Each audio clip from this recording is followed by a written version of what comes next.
So let's begin with the frontispiece to a book that remains profoundly important for architects. In fact, all architects should read it. And also important in terms of architecture's relationship to language, because in fact, it defined the literary genre of the utopian novel. I'm talking about Sir Thomas More's Utopia. More was a jurist, and he also had a diplomatic career. He became an envoy to Flanders. And in 1516, he published in Latin a novel simply called Utopia. It saw a second edition in 1518 and then began to be translated, which is a testimony to its immense success in the 16th century. What is crucial about this book, and what I mean to say when I say that it defined the genre of utopian writing, was its literary, or is its literary structure. It is essentially a binary structure. It is divided into two parts. The first unfolds as a conversation which ultimately ends up as a critique of contemporary society and of kingship as a model of governance, as a kind of model for the state, and as a principle, as a political principle. The second part, we encounter there a traveler who describes the island of Utopia that he's visited. In other words, what is happening because of this binary structure is the idea that a criticism of the real is embedded in the imagining of an ideal, of a utopia. So utopia is not simply a word that evokes a kind of social fiction or a kind of delusion.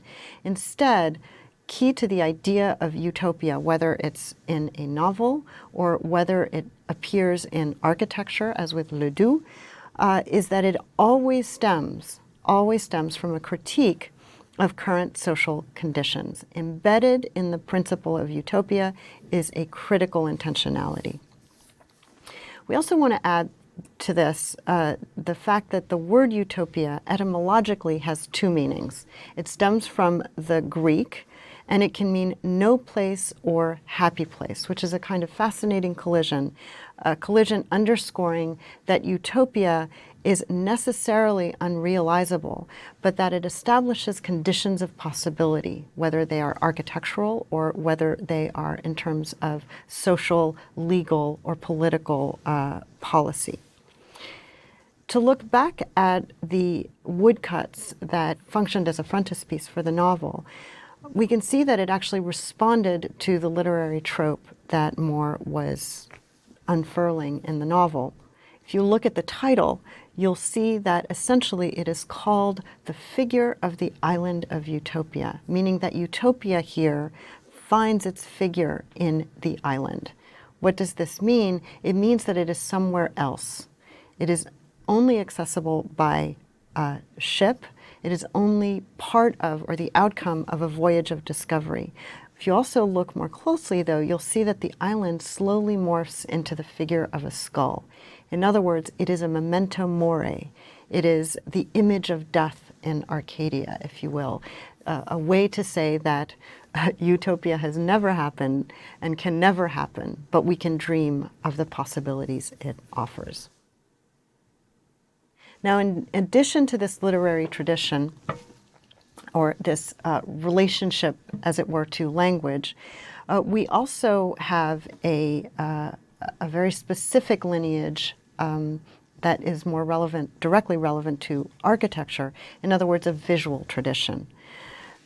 We can go back to the classical world, in fact, and look at the architectural treatise of Vitruvius. Vitruvius was a Roman architect and engineer from the 1st century BC.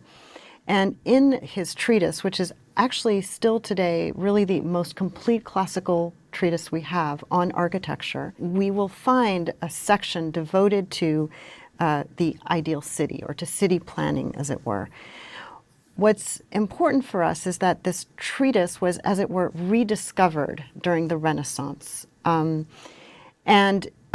curious part of this is that the illustrations, the original illustrations in the classical text were lost. So what Renaissance architects did, in fact, was represent the ideas that they found in the text. They drew from the language of the text to imagine in diagrammatic form, in terms of visual representation, what the text was saying about the ideal city.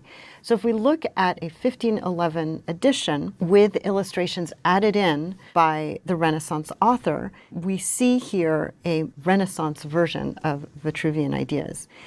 What's very clear from the text and the images that were inserted is that Vitruvius seems to have put aside practical issues when he dealt with town planning.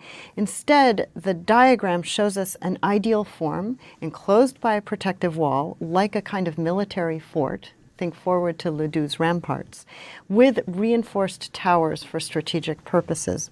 This is a radial arrangement.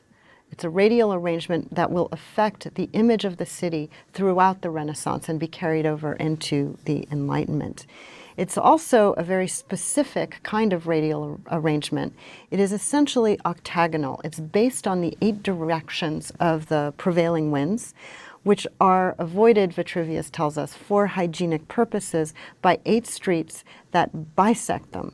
Here, in other words, the octagon, the notion of the 8-sided city, emerges as an ideal geometry for the contour of the urban fabric.